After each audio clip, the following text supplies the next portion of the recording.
మరియు మా విద్యార్థుల తల్లిదండ్రులకు అలాగే మా ప్రియ విద్యార్థినులందరికీ నా యొక్క అభినందనలు. ముందుగా మా గ్లోబల్ స్కూల్ కల్చరల్ ఫెస్ట్ విచ్చేసిన ప్రతి ఒక్కరికి నా యొక్క ప్రత్యేక ధన్యవాదాలు. విద్యార్థికి స్కూల్ అనేది ఒక ముఖ్యమైన ఘట్టం. స్కూల్ అంటే కేవలం విద్య మాత్రమే కాదు, విద్యతో పాటు అనేకమైన అందించాలి. అందుకే మేము ఇలాంటి కార్యక్రమాలు చేపడుతున్నాము. కేవలం విద్య మాత్రమే ఉంటే పిల్లోడు మొబైల్ లాగా అయిపోతాడు. అందుకే ఇలాంటి కార్యక్రమాలు చేపడుతున్నాము. ఈ సంవత్సరం మేము చాలా సంతోషమైన సంవత్సరం. ఎందుకంటే మా యొక్క చిన్న స్కూలు రాష్ట్ర స్థాయిలో ప్రతిభ సాధించిందంటే చాలా ఆనందంతో కూడింది. ముఖ్యంగా మా యొక్క విద్యార్థినులు ఆగస్టు 15 నాడు పరేడ్ గ్రౌండ్లో చేసిన ప్రోగ్రాంకి జిల్లా కలెక్టర్ మేడం గారు ప్రశంసాపత్రం ఇవ్వడం చాలా సంతోషకరమైన విషయం. అలాగే మా యొక్క విద్యార్థి సాయిత్రిని రాష్ట్ర స్థాయిలో మిమిక్రీలో మొదటి స్థానం సాధించడం మా యొక్క స్కూల్కి చాలా చెప్పుకోదగ్గ విషయం. చిన్న వయసులోనే ఆ పిల్లోడు రాష్ట్ర స్థాయిలో ప్రతిభ సాధించడం అంటే ఎంతో గర్వకారణం.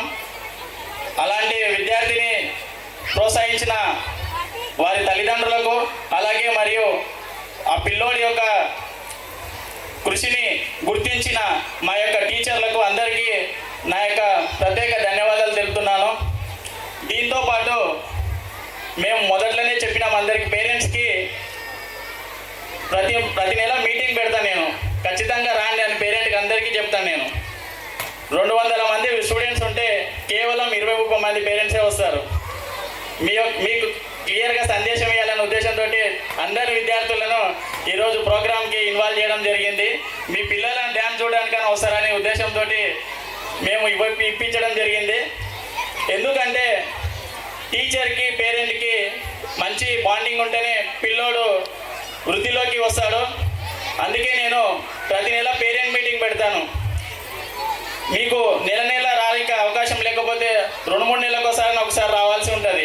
ఎందుకంటే మీ పిల్లోడు ఇంటికాడ ఎలా ఉంటున్నాడు, స్కూల్లో ఎలా ఉంటున్నాడు తెలుసుకోవాలి కదా.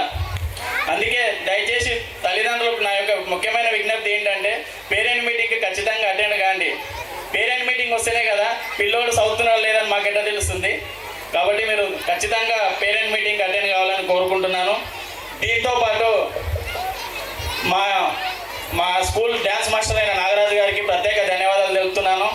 ఎందుకంటే అతను ఒక వెస్ట్రన్ డ్యాన్సర్ అయినా సరే మా పిల్లలకు మంచి క్లాసికల్ డ్యాన్స్ నేర్పించడంతో పాటు శ్రీశైలంలో మంచి ప్రోగ్రాం ఇప్పించాడు. ప్రతి ఒక్క తల్లిదండ్రులు అలాంటి దేవస్థానం దగ్గర వారి యొక్క పర్ఫార్మెన్స్ చేయాలని కోరుకుంటారు. అలాంటి ఎంతోమంది స్కూల్స్ అప్లై చేసుకుంటే ఎవరికి రాని అవకాశం మన యొక్క చిన్న స్కూల్కి అవకాశం వచ్చిందంటే మన స్కూల్ చేసుకున్న అదృష్టము. ఇది ఒక్కటే కాదు, మన పిల్లలు ప్రదర్శించిన ఉత్తమమైన ప్రదర్శనకు నెక్స్ట్ ఇయర్ మనకు తిరుపతిలో కూడా వాళ్ళు స్లాట్ ఇవ్వడం జరిగింది. ఇది మన స్కూల్కి ఎంతో గౌరవంగా నేను భావిస్తున్నాను. కాబట్టి పిల్లలకు కేవలం విద్యనే మాత్రమే కాదు, ఈ కాలంలో విద్య ఉన్నవాళ్ళు మాత్రమే బతకట్లేదు, అన్ని రంగాల్లో ఉన్నవాళ్ళు ఏదో ఒక రంగం రాణిస్తారు. కాబట్టి స్కూల్లో అన్నీ నేర్పించాలని ముఖ్యమైన మేము పెట్టుకున్నాము. ఇంకోటి ముఖ్యంగా పిల్లలకు ఈ కాలంలో ఎలక్షన్స్ అంటే ఏంటి తెలియదు. పిల్లలకు ఎలక్షన్స్ యొక్క ప్రభావం ఏంటి, పిల్లలపై భవిష్యత్తుపై ఎలా ఉంటుందని తెలియడానికి మేము ప్రతి సంవత్సరం మాక్ అసెంబ్లీ మాక్ ఎలక్షన్స్ కూడా నిర్వహించడం జరుగుతుంది. ఈ యొక్క కార్యక్రమాన్ని కూడా మేము తల్లిదండ్రులు ఎన్నోసార్లు ఆహ్వానించినాము. అయినా కూడా తల్లిదండ్రులు సార్వల మీద వదిలేసి వాళ్ళే చూసుకుంటారులే అని చెప్తారు. ఏదైనా స్కూల్ ప్రోగ్రామ్ ఉందంటే మీరు ఖచ్చితంగా రావాలి. ఎందుకంటే మీరు వస్తేనే కదా పిల్లల వృద్ధి ఎట్లా తెలుస్తుంది. కాబట్టి స్కూల్ ప్రోగ్రామ్కి ప్రతి ఒక్కటి యాన్యువల్ డేకి కాకుండా ప్రతి ప్రోగ్రామ్కి ఖచ్చితంగా రావాలని మరొకసారి విజ్ఞప్తి చేస్తున్నాను. మరియు వచ్చే సంవత్సరం మా యొక్క లక్ష్యాలు చాలా పెద్దగా పెట్టుకున్నాము. మా యొక్క లక్ష్యాలకు తల్లిదండ్రులు సహకరిస్తారని కోరుకుంటున్నాము. మరొకసారి మా యొక్క ప్రోగ్రాంకి వచ్చిన ప్రతి ఒక్కరికి నా తరఫున ప్రత్యేక ధన్యవాదాలు తెలుపుతున్నాను. వర్షం వచ్చేలా ఉంది కాబట్టి నా యొక్క ప్రసంగాన్ని ముగిస్తున్నాను. థ్యాంక్ యూ, ధన్యవాదాలు.